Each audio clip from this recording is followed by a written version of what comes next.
here. Bro, I don't feel like gambling. I'm not even a good gambler.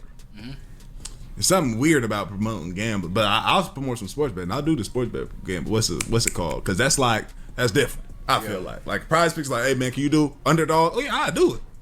But it's something about going on there and doing slot machines on fucking whatever app. Something about that, and then putting your money on there, and then they oh sorry you lost. I don't know. You feel me? I need to have to learn something, but from outside looking in, that's a little nasty. Feel me? Let's get to the video. Like look, the sports betting. I feel like, we all already do it. If you already either sports betting, not gambling though. Is sports betting, not gambling though. Like, let's be real. Wait, let me get some information from my boy Copilot. Let me see what he knows, bro.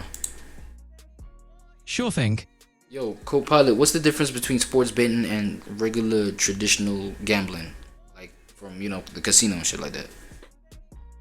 Sports betting and traditional gambling, like at a casino, differ mainly in what you're betting on. In sports betting, you're wagering on the outcome of sporting events, relying on your knowledge of the teams or players. Casino gambling typically involves games of chance, like slots, poker, or roulette, where luck plays a bigger role. So, one is more about predicting real-world events, while the other is often about chance and sports betting. I see. So, do these got like similar effects on the psyche? Yeah, they can. Both sports betting and traditional gambling can lead to similar psychological effects. They can trigger excitement and adrenaline, especially when winning. But they can also cause stress, anxiety, and even addiction due to the risk of losing money. The unpredictability and chance element can make it thrilling, but also risky for mental well-being. So which of the two things make more money? It really depends. Casinos can have huge jackpots, but the house usually wins in the long run. Sports betting can be profitable if you're skilled and knowledgeable, but it's still risky. Some people make a lot for sports betting, but they often have a deep understanding of the sports and good strategies. So it varies based on luck, skill, and strategy. Right. Okay, cool. No, let me see something. Let's keep going, brother. You're done it, you're doing it now, or you used to, wait, those are only two things. Yeah. Because I used to do it. For real? It's like you like it or you don't like to. And it's up to players and stuff like that. It ain't like the slot thing is just weird to me, bro. I don't know. You feel me? If you were blind, it seems like Kick is coming to an end with a lot of the big creators on there thinking about switching to Twitch and being very upset with the way that their payout system works now. And it just seems like the overall platform doesn't really care about creating a good streaming service, but instead cares about gambling, which at the end of the day, I feel like a lot of people suspect it. But I don't want to yap too much, so why don't we start with the beginning of how this website even came to be and why so many people are not surprised, but only championing the downfall of it. Kick, a Twitch competitor. I don't think a lot of streamers have the to just completely go to another platform and build it themselves. And the fact that I actually have equity of something that can now sell for $1 billion, maybe $2 billion, kind of a flex, Like I kind of have like my own equity in something, my own ownership in something. For the unaware, Kick is a live streaming platform that's ultimately competing with one of the biggest live streaming platforms known to man, that being Twitch. Why a lot of people might gravitate towards Kick mostly was because at the time people felt like Twitch TOS was restricting a lot of what these streamers could do, and the TOS basically affecting the overall entertainment that these streamers were able to provide on Twitch. And Kick was a nice alternative that allowed you to basically do or say whatever you wanted. But what I will say is this: I'm going to Kick this week. I'm going to be doing Omegle, watching live sports, watching movies, prank phone calls, doing unlimited. We can literally watch together. I can. No, I'm still celibate. But if I wanted to, we can do whatever we want. There's no terms of service over there. You guys can say whatever you want on my chat. Nobody can get banned. If you love people and I don't. No.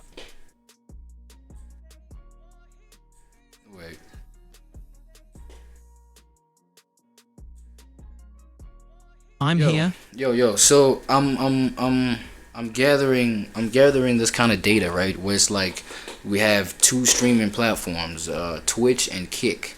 So they're both they're both streaming platforms. But then the one is bigger. Twitch is bigger than Kick. No, is this true or false? It's true. Twitch has. Okay. So with that being said, it's like I see how Twitch, has limited or has lower term, its policies in terms of terms of service and guidelines of creators and streamers being friendly and how they're supposed to behave. I see Kick is a lot more lenient over Twitch, and I see that the intention behind that is so that they can get a whole lot more business on their side, right? So that they can be like, it's basically to be of their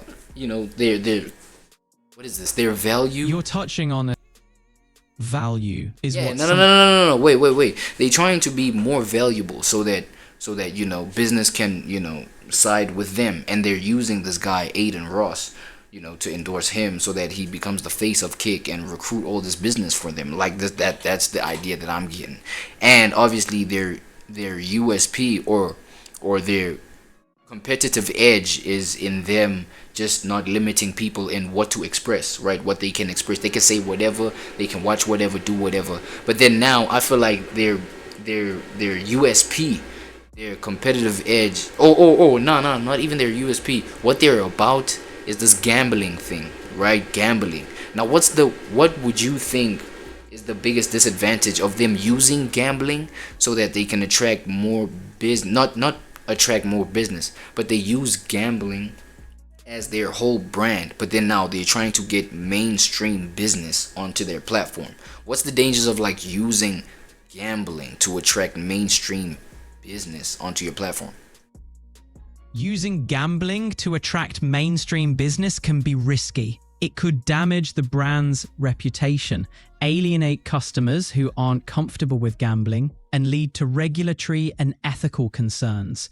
It's a move that could backfire if not handled carefully. What sparked your interest in this topic? The fact that Aiden Ross is actually, having this back and forth with this platform called Kick, right? Where he's like the poster boy, he's the main rep for Kick, but then now he's having an issue where they're not even having him on their home pages, or they don't they're not promoting his live stream experiences for in exchange for this business that they got going on, right? Where he's keeping the end of his deal. He's trying to recruit other, famous people to come on Kick, endorse them when they get, banned from Twitch, the, Kick's competitor.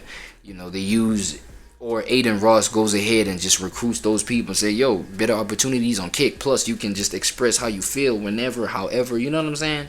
It's a party. So that's what got me, just thinking about the paradox of just, what, its intentions, in that it uses this gambling image, to recruit a whole bunch of just business and brands and influencers and shit like that. I see where you're coming from. The situation with Aiden Ross and Kick is quite a paradox. Using a figure known for a particular image like gambling to recruit mainstream business and influencers could be a double-edged sword.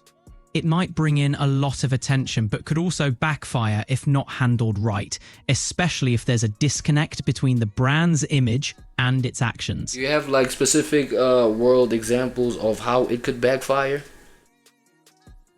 Absolutely. There are examples where a misalignment between a brand's image and its actions backfired. For instance, certain companies that promoted responsible gambling later faced criticism for targeting vulnerable individuals with aggressive marketing. Another example could be a platform that champions free speech but ends up being associated with harmful or illegal activity. Do you think activities like sports betting, right? Do you think those are just